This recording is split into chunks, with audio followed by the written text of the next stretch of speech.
శుక్లపక్ష కృష్ణపక్షాలలో ఎటువంటి యజ్ఞాలు చేయాలి, వాటిల్లో సంబంధించినటువంటి భేదాలు వివరణ గురించి తెలియజేయండి. చెప్పాను కదా, ఇదివరకే చాలాసార్లు అనుకున్నాం. దరిశేష్ఠి పూర్ణమాసేష్ఠి, అది పూర్ణమాసేష్ఠి నాడు పౌర్ణమి నాడు ప్రారంభించి కృష్ణపక్ష పాడ్యమి నాడు పూర్తి చేస్తాం.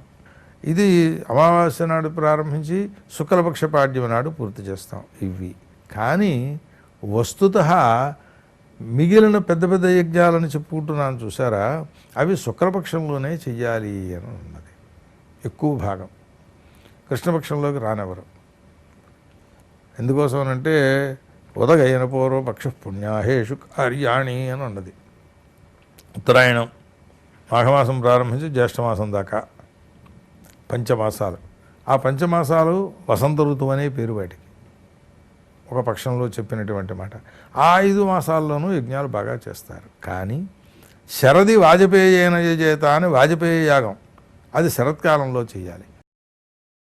వాటిల్లో కూడా మిగిలిన భాగాలు కృష్ణపక్షంలో పడితే పడవచ్చును, కానీ సుత్యాహస్సు అని ప్రధాన సోమరస హోమం చేసేటటువంటి రోజు మాత్రం శుక్లపక్షంలోకే రావాలి. అని శుక్లపక్షానికే ఎక్కువగా పూర్వపక్ష అంటే శుక్లపక్షం. పుణ్యాహం, లోకంలో పుణ్యాహం అంటే ముహూర్తం అన్నమాట. అటువంటి రోజుల్లో చెయ్యాలి అని ఇట్లా ఉన్నాయి వేదంలో. ఆ పుణ్యాహ నిర్వచనాలు కూడా 3 రకాలుగా ఉన్నాయి. కానీ లోకంలో వేరే రకంగానే జ్యోతిష్శాస్త్రం చెప్పింది. అందులో చెప్పినటువంటి 2 రకాల పుణ్యాహములు లోకంలో లేవు, జ్యోతిష్శాస్త్రంలో కూడా దొరకలేదు. పెద్ద పెద్ద పండితులనే విచారణ చేసి చెప్పేటువంటి మాట. కనుక శుక్లపక్షంలో చెయ్యాలి ఏ పని చేసినా. ఎందుకంటే శుక్లపక్షం దేవతలకు పొగటి స్థానం, కృష్ణపక్షం రాత్రి స్థానం. మాసము కలిపి వారికి ఒక రోజు అవుతుంది. దానికి ఉపపత్తి చూపించమన్నారా?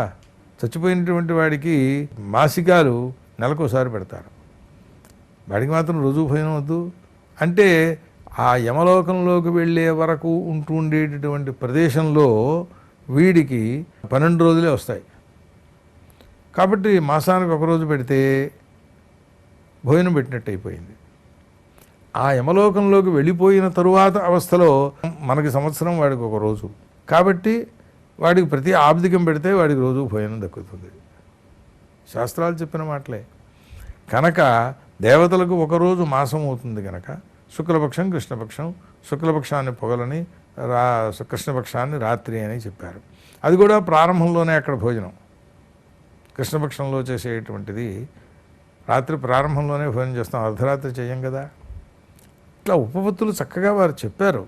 పరిపూర్ణమైన లోపలికి వెళ్ళి విచారణ చేస్తే ఆ పరిపూర్ణ విచారణ మనకి పరిపూర్ణమైన సమాధానాలను అందిస్తుంది. వేదంలో సమాధానాలు లేని మాటలు లేవు. ఏవో వేదాలు ఈ చెప్పే వెర్రి మాటలన్నీ వాటి స్వరూపం తెలియక, అంతకు మించి ఏమీ కాదు. వాటిలో అన్ని కార్యకారణ సంబంధములను పరిపూర్ణంగా చెప్పి వివరణ చేసి ఉన్నాయి. అయితే ఎప్పుడు తెలుస్తాయి ఇవి అనంటే, వంట ఎలా చేయాలి అంటే పుస్తకం చూసి చేస్తామన్న వాళ్ళకి లాభం లేదు. అనుభవం ఉన్నటువంటి వారి దగ్గర కూర్చుంటే వారు చేసే వంట చక్కగా తినడానికి వీలుగా ఉంటుంది. అన్నట్టే ఇవి కూడా లోపలికి వెళ్ళి విచారణ చేసే ప్రయత్నం చేస్తే చక్కగా